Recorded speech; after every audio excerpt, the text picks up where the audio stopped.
నమస్తే, welcome to yo-yo TV. తెలంగాణలో అన్ని రాజకీయ పార్టీలో ఆసక్తికర చర్చలు జరుగుతున్నాయి. తాజాగా బీఆర్ఎస్ పార్టీలో ఓ నాయకుడి గురించి వార్తలు వైరల్గా మారాయి. ప్రత్యేక తెలంగాణ ఉద్యమ సమయంలో విద్యార్థి నాయకుడిగా ఉన్న బాల్క సుమన్ కేసీఆర్ కు అన్ని వేళలా అందుబాటులో ఉంటూ ఉద్యమంలో కీలక పాత్ర పోషించారు. ఆ సమయంలో తెలంగాణ వ్యతిరేక శక్తుల్ని తన మాటలతో నిలువరించడంలో బాల్క సుమన్ ఫైర్ బ్రాండ్ గా పేరు సంపాదించారు.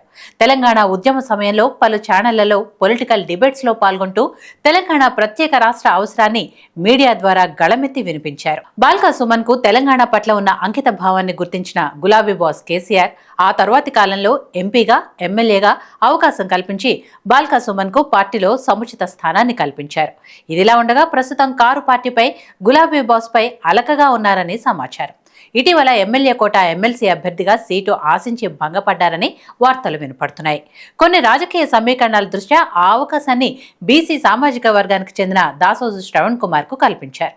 మొదట్లో కేసీఆర్ ఫ్యామిలీలో కల్వకుంట్ల కవిత, కేసీఆర్ ఇద్దరు బాల్క సుమన్ కు ఆ సీటును కేటాయించాలని భావించారట.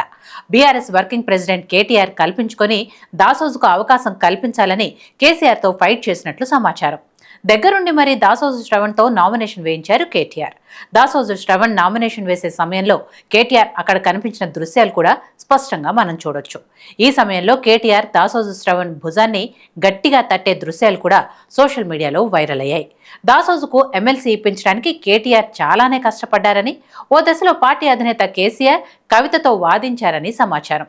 ఎమ్మెల్సీ సీటును ఆశించి బాల్క సుమన్ భంగపడ్డారని పొలిటికల్ సర్కిల్లో వార్తలు గుప్పుమంటున్నాయి. బాల్క సుమన్ ఉస్మానియాలో విద్యార్థి నాయకుడిగా ఉన్న సమయంలోనే కేసీఆర్ కు పరిచయం అయ్యారు. ప్రత్యేక తెలంగాణ సాధనే లక్ష్యంగా కేసీఆర్ చేతుల మీదుగా 2001లో పార్టీ కండువా కప్పుకున్న బాల్క సుమన్ పార్టీలో కీలకంగా వ్యవహరిస్తూ కేసీఆర్ ప్రధాన శిష్యుడిగా పలు వేదికల మీద శభాష్ అనిపించుకున్నాడు. ఆ తర్వాతి కాలంలో కూడా బాల్క సుమన్ కు పార్టీలో సముచిత స్థానం కల్పిస్తూ టీఆర్ఎస్ లో కేసీఆర్ తర్వాత రెండవ కేసీఆర్ బాల్క సుమన్ అని అప్పట్లో పలు వేదికల మీద గులాబీ బాస్ అన్న సందర్భాలు కూడా ఉన్నాయి. ఎప్పుడూ రాజకీయాల్లో దూకుడుగా వ్యవహరించే బాల్క సుమన్ ఏ పదవి లేకపోవడంతో కొంత అసంతృప్తితో ఉన్నాడని సమాచారం. అయితే ఇటీవల ఎమ్మెల్సీ సీటు కేటాయిస్తానని కేసీఆర్ మాట ఇవ్వటం జరిగిందట. కానీ కేసీఆర్ కుటుంబంలో అనూహ్యంగా ఏర్పడిన పరిణామాల వల్ల ఎమ్మెల్సీ అవకాశం దాసోజు శ్రవణ్ను వరించింది. పార్టీ నేతల ఎమ్మెల్సీ నిర్ణయం వల్ల ఈ మధ్య పార్టీ కార్యక్రమాల్లో అంటిముట్టనట్లుగా వ్యవహరిస్తున్నారని, దాసోజుకు ఎమ్మెల్సీ సీటు విషయంలో కీలక నిర్ణయం తీసుకున్న కేటీఆర్ పై కొంత అసంతృప్తిని వ్యక్తం చేశాడని పార్టీ వర్గాల్లో వినిపిస్తున్న మాట.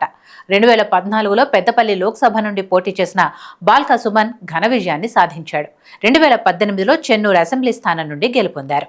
గత ఎన్నికల్లో అదే నియోజకవర్గం నుండి కంటెస్ట్ చేసి కాంగ్రెస్ అభ్యర్థి గడ్డం వివేక్ వెంకటస్వామి చేతిలో ఘోర పరాభవాన్ని చవిచూశాడు. ఇటీవల ఎమ్మెల్సీ సీటు ఆశించి అది కాస్త దాసోజు శ్రవణ్ కు పార్టీ కట్టబెట్టడంతో కొంత అలకబోనారని, పార్టీ కార్యక్రమాలకు దూరంగా ఉంటున్నారని బీఆర్ఎస్ శ్రేణుల్లో వినిపిస్తున్న మాట.